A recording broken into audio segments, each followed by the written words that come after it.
This is live stream. Right now? People, no. Oh God, I was like, and I'm sitting here like, yeah, my job. So, starting again. Yeah. We're here in Mina's Gallery in Baltimore, Maryland, and Elisabeth Halliday and I are performing Emerging Voices project tonight. And we're here with Kathleen Bader. Hello. Kathleen's a wonderful composer we've been working with, and we included her piece, 2 songs for the Sounds Outside, on our CD. And she's here today thanks to New Music USA. And thank you. Yeah, thank you. Maybe you could start by just sharing like where you went to school and how you started writing music. Well, when I started writing music, that goes even further back. I took piano lessons from my mother when I was maybe around 8 or 9 or some little kid age, and I really enjoyed it, and I practiced all the time, but I found that I really liked actually making mistakes. So I'd be playing Mozart and I'd screw up and be like, oh, what's that now? And then I'd start improvising. Sometimes my mom would come in and be like, what are you doing? Gotta practice. And so, but she actually also did encourage the composition side as well. She was pretty creative in that she had a kind of holistic view of music, and so she'd do things like get 3 different postcards with different pictures on them and put them on the stand and say, play one of them and I'll guess which one it is. And so that got me thinking about, I know, yeah, and so it gets you thinking about different ways of kind of creating sounds to make different moods. And so I always composed as a kid, and when I was going to college, I was deciding between a whole bunch of different majors, but I ended up landing on music, and I went to Princeton, and it was a great music program, and I worked primarily with Steve Mackey there. And one thing that was really good about working with him is he encouraged me to have fun with composition, because I'd sometimes get a little too serious with it and take myself too seriously.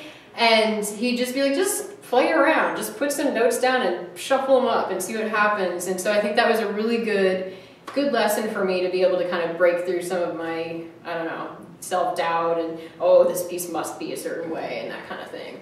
And then I went to grad school at Duke, and that was also a wonderful program, and I worked with Scott Lindroth, and graduated maybe, what is it, 3? Oh God. You don't have to give exact numbers. Yeah, some short while ago. Some short while ago, and yeah, that's my education history, so, yeah. And we know you through George, who was also at Duke, at Duke. Yes, right. That's yeah. I was trying to remember. So we know Kathleen because she wrote a piece for both for Zach's saxophone quartet and for my opera company, Rhymes with Opera. So when Zach and I were thinking of who to commission, we both had done stuff. There's some overlap there, yeah. So, and George is awesome. So yeah. So that was a very good connection. I'm very thankful for George, not just for being a great friend, but for also connecting with you. Yeah. A great friend. Exactly. Well, George kind of created like a Duke invasion in Baltimore. Yeah. I know, he did. There's like 5 composers I know from Duke now. And vice versa, Baltimore invasion at Duke too. Yeah, so, yeah. That's true. Yeah. A good gateway. So yeah. So now you live in Tucson, and I think I heard that you did some like summer thing there earlier, like between Princeton or in the desert. Yep, there was a year between Princeton and Duke that was like just the best year of my life. I got a grant from the Martindale Fellowship to just go out there for a year and write music while living kind of as a hermit. And I found out I'm really good at living alone and just entertaining myself with like really good at that, and like running around in the desert and coming back and writing music. And it was a really, I think, important year for me, especially in terms of kind of getting out of my own head and stuff. So what were you writing then? I don't think it's been performed. Well. Yeah. Well, there you go. Yeah, I wrote actually an octet that has it been. I don't remember. I don't think it's been performed and stuff. So maybe I'll have to send it. It fits like the antisocial nature. I know. Yeah. I just wrote music and it never happened. Yeah. No. But it was like a kind of working things out year and stuff. So. No, I think I did write a piece called Hermit Music that has been played. So there you go. And I forgot that it's been played because I was so focused on the interlude side of it. So, yeah. But Sounds like a fun year. Yeah, oh, it was a great year. Yeah. And then you moved back to Tucson, so clearly it had a... Fell in love, yeah, fell in love with that landscape, and I've been there ever since, and you know, I'm not living in isolation anymore. You have to, you know, feed yourself, and so I'm working and the whole thing. Your but friends, yeah, you have to see people and whatever. But yeah, it's working really well. So yeah. Well, and you wrote the piece for us. That was right around the time that you had just moved. Shortly after, yeah. I think it would be great if you wanted to talk a little bit about. I mean, from my perspective, when we got that piece, I knew that you had gone there and you loved Tucson, but reading the words, I was like, oh my God, the desert sounds so scary. Like I remember being like, I don't want to go there. But well, we had some weird discussion because I thought it was like nice, like happy, the and text I was nice, and you were like, scary. no, it's about being destroyed. And you know, I guess we could have asked, but I guess you could answer that. Right. Well, it's got a mixture of both, but it's more actually in the kind of anxious, paranoid angle. But this is about childhood when I was living in the East Coast, so I don't have that anymore in the desert. No, I mean there's still a bit of that, but it's definitely a more anxious piece and kind of out of my normal realm in some degrees, because I think when I was thinking about writing for sax and soprano, it didn't seem to, the ensemble felt sort of vulnerable somehow, or just it felt really raw and exposed, and I haven't really gone in that direction much in my own style, and I'm like, oh well, here's an opportunity to try it out and stuff, and you're also very gifted at conveying drama really well in your voice, and so I'm going to write to that strength and stuff. So that's why I kind of went in that angle, and so I remember you said, oh, this will be a piece about childhood somehow. And of course, when I think about childhood, I think about terror and like trauma and existential thoughts that you have at the age of 10 and stuff. And you should have kept your dad around. I know. You could have talked about this. I was a happy kid. Everything was fine in my childhood, but I don't know. It's just like I remember being a child and trying to work through these issues of like. Is there something outside of myself that's dictating my life? And so, you know, you have these kind of figures of like the stars and the moon and the sun kind of as allies or enemies that are sort of manipulating my life potentially. And that's terrifying. But then on the other side, it's also terrifying if there's absolutely nothing. And that like everything is all produced by myself. And so that's the two movements kind of roughly together. And so it has nothing to do with the desert and more to do with me being 10 years old in the East Coast, totally terrified, like falling asleep and thinking about these things. Wow. I'm pretending I was a deep kid, but I wasn't, so. Yeah. And you wrote the text for that yourself? I did, yeah. Was that written for the piece, or had you written it earlier? Totally for the piece, and I have a confession. So I kind of did something opposite of what you're supposed to do. So with Rhymes with Opera, I wrote the text and the music really together. And with this piece, I had like sections where I knew what I wanted the text to roughly be, but I actually wrote the music entirely first. And then put the text totally reasonable to me. Okay, cool. Because yeah, there were definitely that's the part where I feel like it was a learning process for me, because actually writing text and music together is a fairly new thing for me, and so I think creating that space when I'm writing the music to not have it be so final, so that I can have more flexibility with the text to kind of have exactly what I want, I think was a good lesson for me going forward. Yeah, I mean, especially if you're doing both text and music, I don't know that there would be any reason to do one first necessarily. I mean, because you can change your own text, so it's not like you wind up with some really, really terrible text setting. Exactly. You can just manipulate it. Yeah. I think I was terrified at the thought of taking a really good text and potentially ruining it, or having a great text and really wanting to change a word or something because it doesn't fit with the line. So, yeah. Had you been writing before you applied it to your pieces? I used to write a lot when I was a kid, and I think, when I was a child, I would write, paint, do music, all of it, and it would just all be sort of the same sort of world to me. But as you get older, you tend to have to specialize, and so I kind of went into tunnel mode and did music, and missed the other, you know, creative media.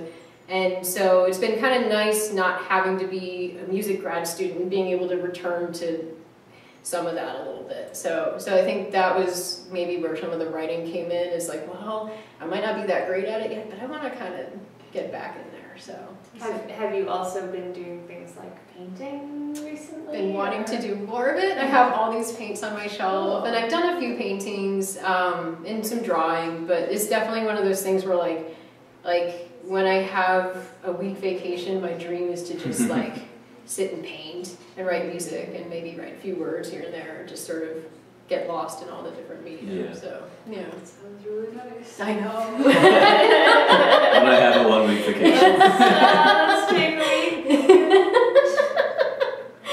Oh God, synchronized sighing. You wrote a big dissertation piece, Mm-hmm. Tentative Embrace, which also had your own text, or Mm-hmm. even Yeah. your own speaking. Yeah, that was like a very exposed piece too, because it's like, I tend to be a little shy, and that's why I do the composition side and not the performance side, so I'm totally in awe of both of you being able to stand up in front of people and just do it and be awesome, and even here on this camera, I'm like, ugh, you know, so, you know. So that was a big moment to just kind of bare my soul a little bit and have my own voice and my own text. And I think, yeah, actually that was probably the first piece where I did use my own text and the music at the same time. So yeah, it was a lot of kind of exploring how text can influence the music and vice versa.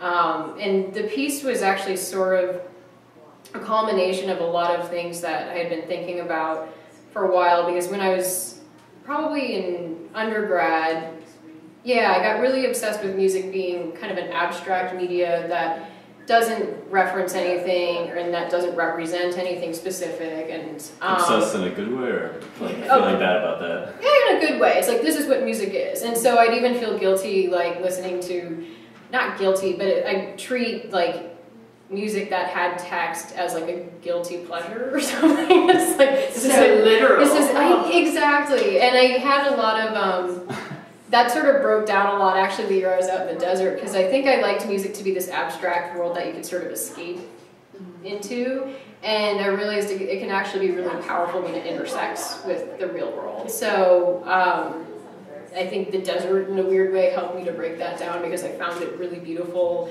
and very artistic in its own way, and so I wanted to draw from that and bring it into my music and kind of have my music reflect that back in some ways.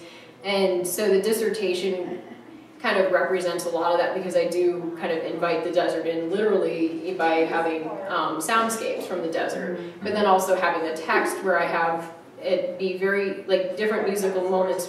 There's something very specific going on that coincides with that. And so it was a way of kind of forcing my music to respond to real life instead of just be its own little abstract escapist world. So Yeah. I think that's really interesting to hear you talk about the when you were thinking of it as more abstract, because the three pieces that I know of yours are not only are they literally about something, but they're all about your life specifically, which I find unique. I mean, the composers that I worked with will sometimes do a piece where you can tell, you can see, okay, that you know, they did this one thing and now they wrote a piece, but with you it's quite literal, which is really neat. I mean, not literal, but you know, what we do is your What are the, childhood. give some examples. So the three pieces that I know of yours, our piece is based on your feelings of childhood, right? And then Leads, the piece that she wrote for Rhymes with Opera, is about your experience as a telemarketer, which is awesome, an awesome piece. And the last piece that I know that for your sax quartet is about driving, and you have to remind me of the numbers, because it's a route and a speed and I forget. It's 95, 85, and 75. It's like driving 75 miles an hour on Route 85. Yeah. It's three movements based on movements. Yeah, going towards 95. Yeah, there you go. Yeah, and it's, you know, it's not as literal because it's there are no words. It's for saxophone, but I had this image of you doing exactly that and having this, you know, stroke of composition genius. So I can put this into music. And it all feels very personal, which is, I think, awesome. And that's the thing, something I realized too, is instead of using art as a means to escape life, it's a way to make your life more artistic in return. So when I'm sitting there being a telemarketer, I can pretend it's like I'm in an opera or something instead of just sitting there like wasting away on the phone, you know. So it's a way of like forcing some real life experiences to actually live up to their potential in terms of maybe being an artistic experience and being able to see it that way. So I don't know. That's awesome. I think it's great. Yeah, thank you. Very cool. Sort of on that topic of your pieces being related to something actually in your life, how do you start writing a piece?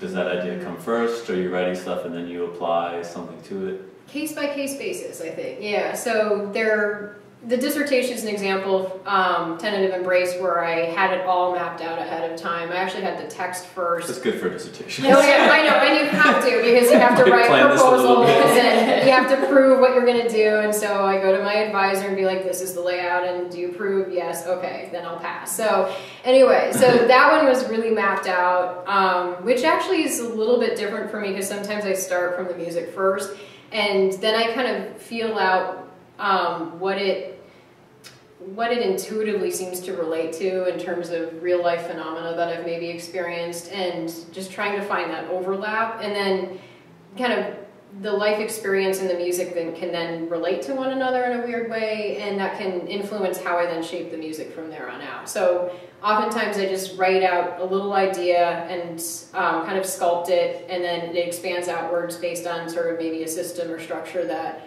I choose that feels like it relates to it, that maybe I've witnessed in my life or experience somehow. So, yeah. Are there any experiences you want to write about that you haven't? Oh, I haven't thought about it. No pressure. No pressure. I'll get back to you with a piece idea. Oh, okay. So, maybe for your trio or something. Yeah. Yeah.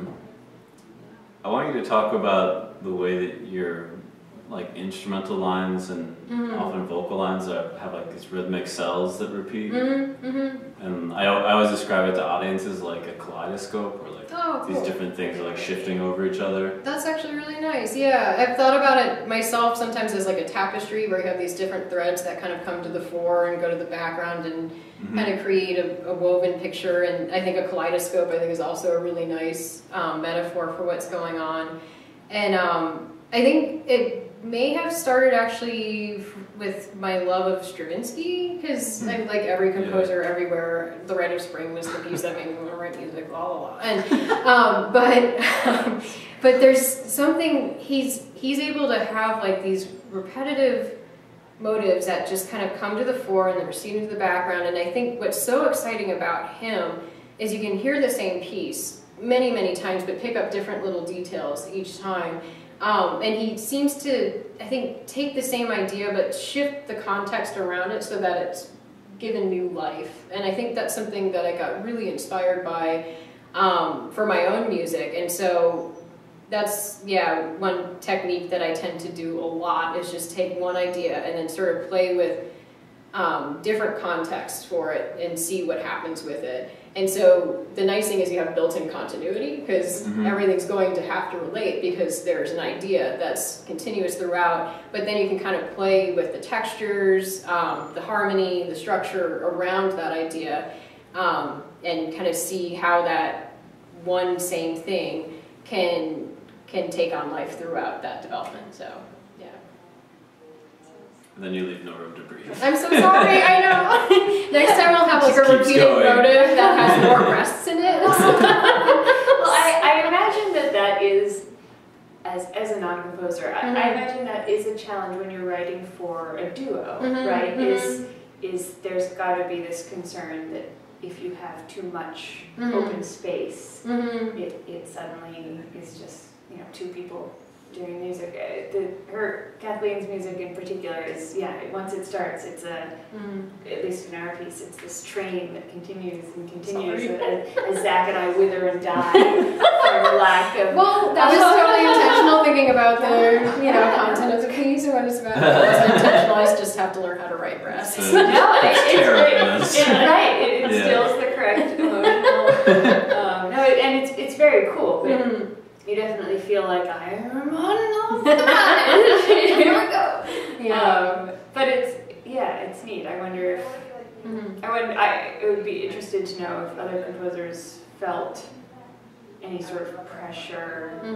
Like I think, not to take it away from you and talk about the other people, but I think they all treated it differently. In Adam's piece, I almost feel like he wrote you as the accompaniment and me as the soloist, and then you get a few little solo moments, but for the most part it's like soprano with accompaniment, whereas yours is not, it's very much a duet, and neither of those ways is do the words look like Kathleen's piece?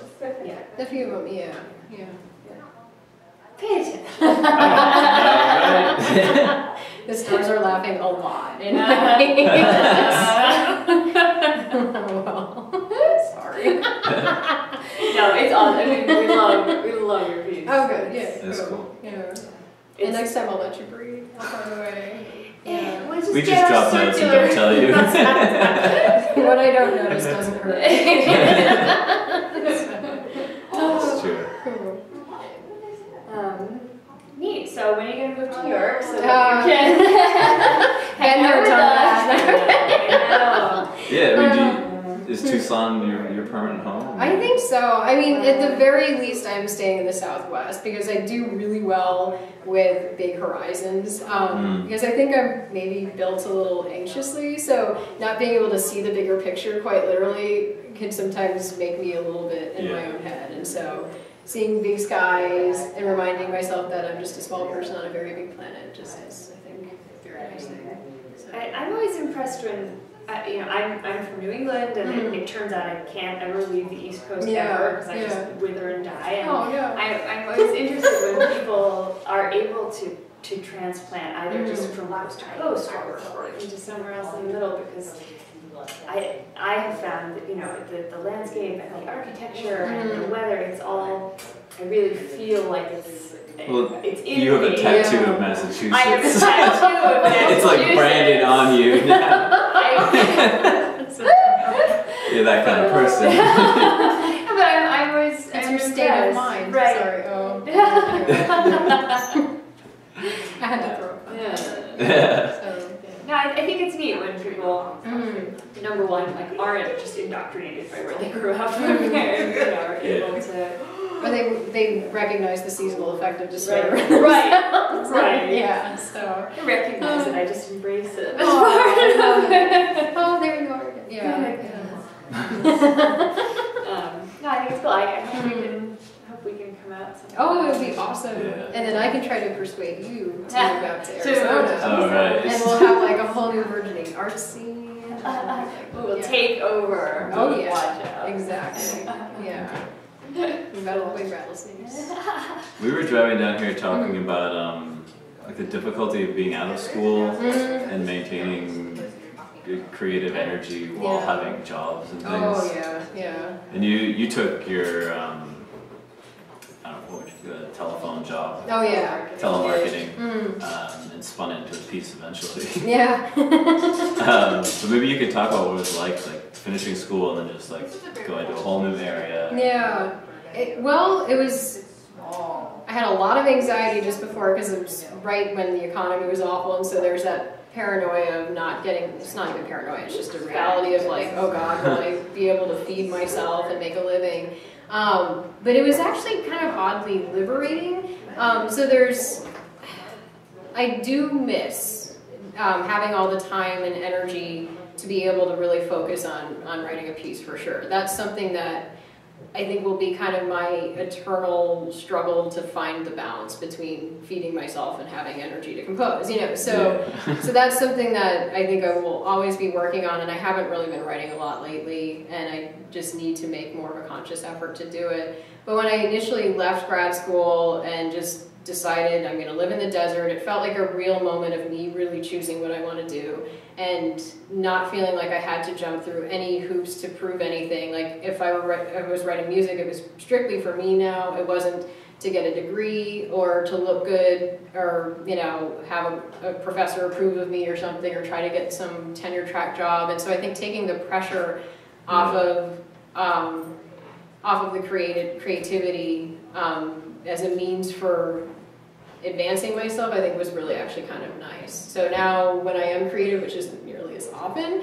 but it is really for me. So that side of it I really like. Did it change your style? Like not having teachers advise you in a certain direction? Not really, actually. So they've never really advised me to do anything that I didn't want to do, but there's still just, I think, a pressure added, you know, that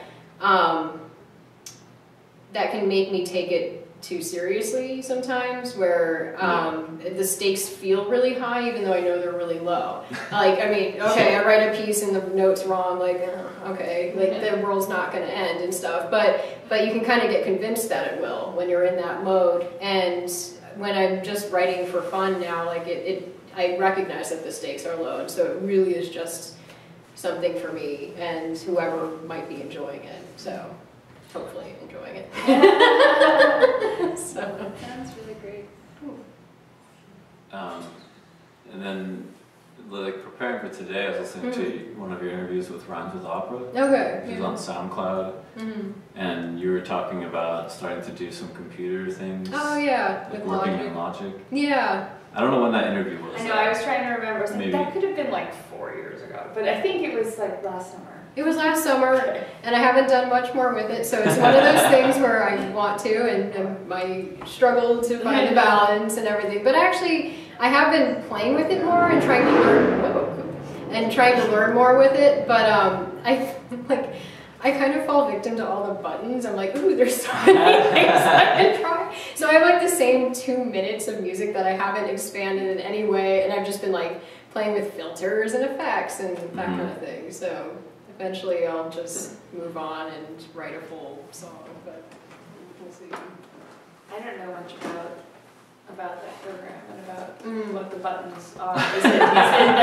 Is it that you write music and then can hear it actualized? Yes. And then edit it? Yeah, so it's in real time basically. Yeah. So, as you write it and then it'll sound back exactly how it is as a finished product and stuff. And so the one thing that can be frustrating, and not frustrating, but like a little bit of a challenge when writing a score is that you don't get any instant gratification whatsoever. You finish, but it's like a mystery what it'll sound like, and you have to wait and say, I'm done, but I don't know what it'll be yet. And even if you put it in MIDI. Yeah, that's usually, they're really depressing. But so you also said in the interview that you're really into beeps and boops.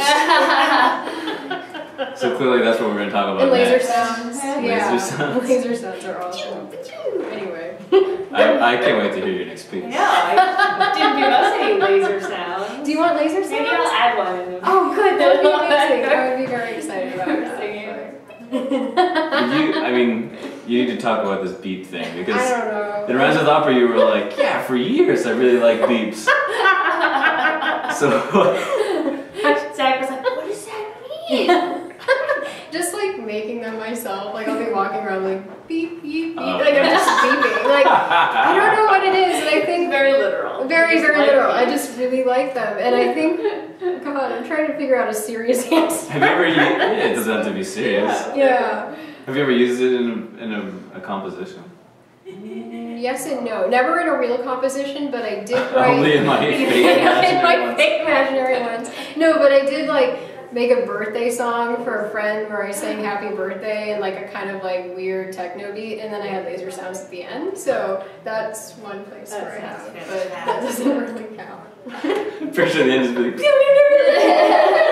They're two and they're very subtle and tasteful. So anyway. Well, if you ever found yourself, trying to write a beep beep juke juke song, you should consider Rhymes with Opera. Okay. Because we are 3 singers and we can make those sounds. Lots and lots of beeps. That is really fun. Oh man, I might actually have to take you up on that. That's the one thing, I miss deadlines. So if you give me a deadline, I will write stuff. Yeah. So Yeah. Deadlines are good. There's a beep. Oh wow. Something's freaking. I know. It's a beep, guys. I thought it was fine. All right. I'll look into that. Cool. Got maybe a trio and a beeping piece. This is a good day. Yeah.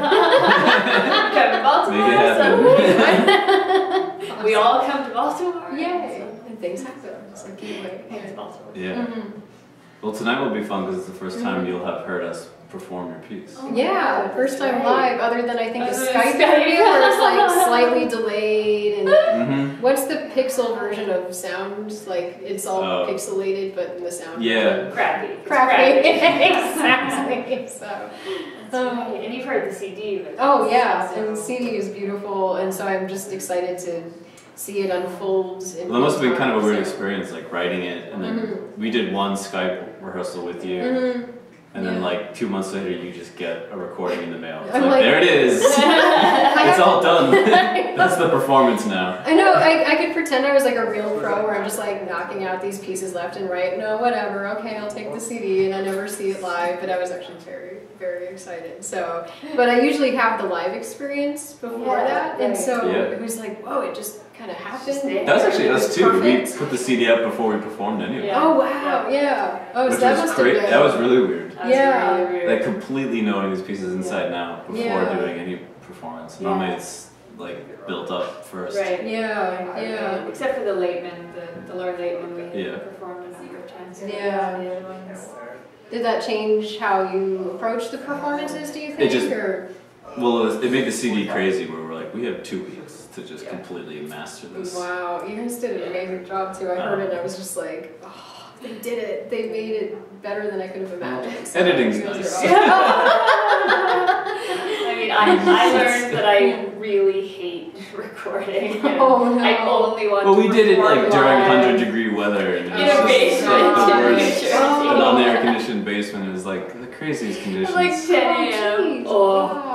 But it's remarkably a fantastic scene. I mean, given all that, I was like, imagine what we could do with like 2 p.m. air-conditioned studio. That'd be nice. Another Kickstarter. Really nice. Bigger Kickstarter. Oh my god. I support it. So. But for me, it was cool because once the CD was done, we had been so in it, and we just spent hours recording it and then sitting there and listening to take after take and be like, yes, no, yes, no. That when we finally were doing things live, for me, I just was able to appreciate it more than I had, and then with that appreciation, I'm able to go back to the CD and appreciate that more. So I think certainly the idea of making a CD and then not performing anything live sounds just